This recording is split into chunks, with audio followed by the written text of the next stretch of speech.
আজকের পৃথিবীর সবচেয়ে আলোচিত এবং ঘটনাবহুল ভূখণ্ডসমূহের অন্যতম হলো সিরিয়া। একজন মুসলমানের কাছে মক্কা এবং মদিনার পরে তৃতীয় সবচেয়ে গুরুত্বপূর্ণ এবং পবিত্রতম ভূখণ্ড হলো সিরিয়া। কারণ রাসূল করিম সাল্লাল্লাহু আলাইহি ওয়াসাল্লামের বহু তাৎপর্যপূর্ণ ভবিষ্যৎবাণী রয়েছে সিরিয়াকে কেন্দ্র করে। আজকের সিরিয়ার প্রাচীন এবং ঐতিহাসিক নাম ছিল শাম। এই শামকে কেন্দ্র করে যতগুলো বর্ণনা হাদিসের কিতাবসমূহে পাওয়া যায়, সেই শামের সীমানা অবশ্য আজকের সিরিয়া থেকে বেশ খানিকটা বিস্তৃত এবং বড় ছিল। সিরিয়া, জর্ডান, ফিলিস্তিন এবং লেবানন এই দেশগুলো মিলে ছিল তখনকার শাম।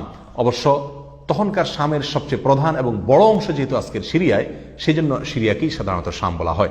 শাম বা সিরিয়ার প্রধান এবং অন্যতম বৈশিষ্ট্য হলো যুগে যুগে আল্লাহ সুবহানাহু ওয়া তাআলার পক্ষ থেকে বিভিন্ন নবী রাসূল যে সারা পৃথিবীতে এসেছেন, তাদের সবচেয়ে বড় অংশ এবং সবচেয়ে বেশি সংখ্যক নবী রাসূল এসেছেন এই শাম বা সিরিয়া।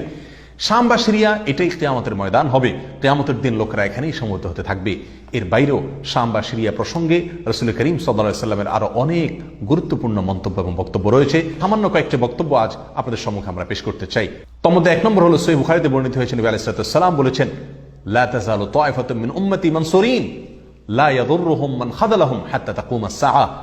অর্থাৎ আমার উম্মতের মধ্যে একটা বিশেষ শ্রেণী, বিশেষ কিছু লোক থাকবে, একটা দল থাকবে যারা সত্যের পক্ষে লড়াই করতে থাকবে, আল্লাহর সাহায্য তাদের সঙ্গে থাকবে এবং তারা এই সত্যের পক্ষের লড়াইকে অব্যাহত রাখবে কিয়ামত কায়েম হওয়া পর্যন্ত। তাদেরকে যারা পর্যদস্ত করতে চায়, অপমান করতে চায়, ক্ষতি করতে চায়, তাদের কেউই তাদের কোনো ক্ষতি করতে পারবে না। এই হাদিসে নবী আলাইহিস সালাম যে দলটির কথা বলেছেন, যারা সাহায্য প্রাপ্ত হবেন আল্লাহর পক্ষ থেকে এবং যারা অটল অবিচল থাকবেন সত্যের উপরে কিয়ামত পর্যন্ত, যাদেরকে কেউ অপদস্থ করতে পারবে না, সেই দলটি কারা এবং তাদের অবস্থান কোথায় হবে, এই প্রসঙ্গে সহিহ বুখারীতে নবী আলাইহিস সালামের একাধিক সাহাবায়ে কেরামের মন্তব্য রয়েছে, যারা বলেছেন যে এখানে যে দলটির কথা বলা হয়েছে তারা হলেন সিরিয়ায় অবস্থানকারী হবেন এবং এটা হবে কিয়ামতের ঠিক আগ মুহূর্তে। তাবরানীর এক বর্ণনা, নবী আলাইহিস সালাম নিজেও বলেছেন আল্লাহর সাহায্যপ্রাপ্ত সেই দলটি থাকবে সিরিয়ায় বা শামে। সিরিয়া প্রসঙ্গে দ্বিতীয় হাদিসটি বর্ণিত হয়েছে সহিহ বুখারীতে।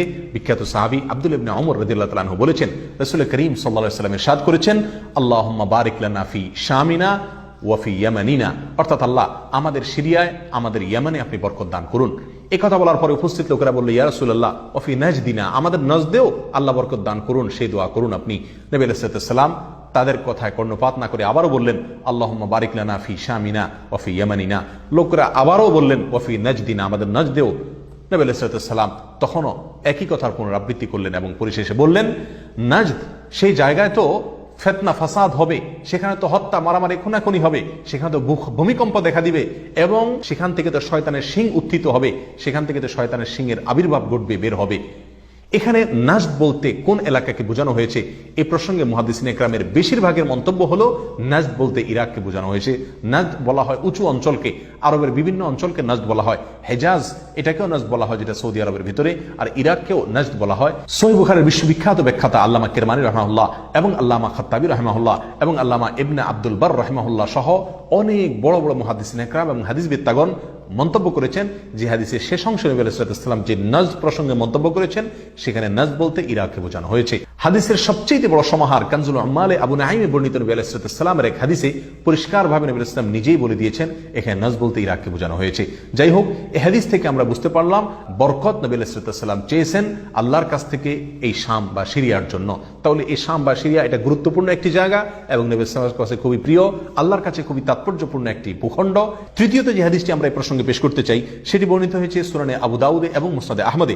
নবী আলাইহিস সালাম থেকে বর্ণনা করেছেন আব্দুল্লাহ ইবনে হাওয়ালা রাদিয়াল্লাহু তাআলা আনহু, তিনি বলেন যে রাসূল করিম সাল্লাল্লাহু আলাইহি ওয়াসাল্লাম আমাকে বলেছেন, দেখো যখন তুমি দেখবে যে খেলাফত পবিত্র ভূমিতে অবতরণ করেছে, নেমেছে, এসেছে, প্রতিষ্ঠিত হয়েছে, তখন তুমি ধরে নিবে যে কিয়ামত খুবই সন্নিকটে এসে গেছে। এই হাদিসে নবী আলাইহিস সালাম পবিত্র ভূমিতে যে খেলাফত অবতরণ করলে কিয়ামত নিকটবর্তী এটা বোঝা যাবে বলেছেন। এখানে পবিত্র ভূমি বলতে তিনি কি বুঝিয়েছেন, এই ব্যাখ্যা প্রসঙ্গে প্রায় সকল মুহাদ্দিসিনে কেরামের অভিমত হলো নবী আলাইহিস সালাম এখানে সিরিয়াকে বুঝিয়েছেন। আগে এবং পরের আলোচনাকে পর্যালোচনা করলে সেটাই পরিষ্কার হয়ে যায়। সিরিয়া প্রসঙ্গে চতুর্থ যে হাদিসটি আমরা পেশ করতে চাই, সেটি সুনান তিরমিজিতে বর্ণিত হয়েছে। সেই হাদিস থেকে বোঝা যায় নবী আলাইহিস সালাম সিরিয়াকে গোটা মুসলিম বিশ্বের জন্য হৃৎপিণ্ড হিসেবে অভিহিত করেছেন, মন্তব্য করেছেন। তিনি বলেছেন, সিরিয়ার লোকেরা যখন খারাপ হয়ে যাবে, মন্দ এবং খারাপ দিক যখন সিরিয়ার লোকদেরকে গ্রাস করবে, ছেয়ে যাবে, তখন তোমরা ধরে নিবে পৃথিবীর কোনো জায়গায় আর কোনো ভূখণ্ডে মুসলমানদের মধ্যে আর কোনো কল্যাণ অবশিষ্ট নেই।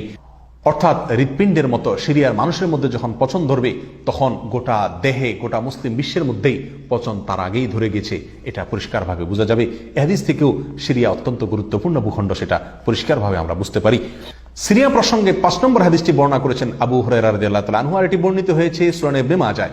নবী আলাইহিস সালাম বলেছেন, একটা সময় আসবে যখন গোটা বিশ্বে বড় বড় যুদ্ধ বিগ্রহ সংগঠিত হবে, বিশ্বজুড়ে যখন বড় বড় যুদ্ধ দেখা দিবে, তখন মাওয়ালিদের অর্থাৎ নওমুসলিমদের একটি দল আল্লাহর পক্ষে, সত্যের পক্ষে, আল্লাহর দ্বীনের জন্য লড়াই করতে থাকবে এবং তখনকার আধুনিক যত অস্ত্র শস্ত্র এগুলিতে তারা সজ্জিত থাকবেন এবং সত্যের পক্ষে লড়াই করতে থাকবেন। তাহলে চরম সংকটময় পরিস্থিতিতে আল্লাহ সুবহানাহু ওয়া তাআলার একটা বিশেষ সাহায্য এবং অনুগ্রহ আমরা দেখতে পাচ্ছি, আর সেটা অবতীর্ণ হবে, সেটা নাজিল হবে এই সিরিয়ার দামেস্ক নামক শহরে। নাম্বার 6, সিরিয়া প্রসঙ্গে নবী আলাইহিস সালামের আরেকটি তাৎপর্যপূর্ণ ভবিষ্যদ্বাণী রয়েছে, যেটি বর্ণিত হয়েছে সহিহ মুসলিমে। বর্ণনা করেছেন সাহাবী নওয়াস ইবনে সুমাআন রাদিয়াল্লাহু তাআলা আনহু। তিনি বলেছেন, নবী আলাইহিস সালাম একবার দাজ্জাল প্রসঙ্গে দীর্ঘ এবং বিশদ আলোচনা করলেন। একটা পর্যায়ে এসে তিনি বললেন, কিয়ামতের পূর্বে আল্লাহর নবী ঈসা আলাইহিস সালাম যে আসমান থেকে অবতরণ করবেন পৃথিবীতে, তিনি অবতরণ করবেন মূলত সিরিয়ার দামেস্ক নামক শহরের, বর্তমান যে রাজধানী সেই দামেস্ক শহরের পূর্ব অঞ্চলের একটি উঁচু এবং সাদা মিনারায় তিনি অবতরণ করে দুনিয়াতে আসবেন।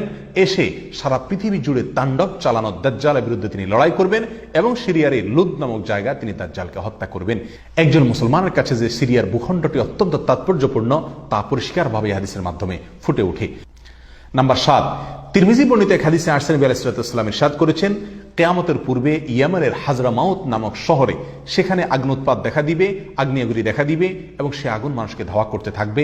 সেই পরিস্থিতি আসলে কিয়ামতের ঠিক পূর্ব মুহূর্তে আমরা কি করব, এই প্রসঙ্গে সাহাবায়ে কেরাম নবী আলাইহিস সালামের কাছে দিক নির্দেশনা চাইলে তিনি বললেন, আলাইকুম বিশাম, তোমরা শাম বা সিরিয়ায় গিয়ে আশ্রয় নিবে। অন্য এক হাদিসে আসছেন, নবী আলাইহিস সালাম বলেছেন, একটা সময় আসবে যখন 3টা জায়গায় একসঙ্গে যুদ্ধ চলবে, সিরিয়ায় এবং ইয়েমেনে এবং ইরাকে।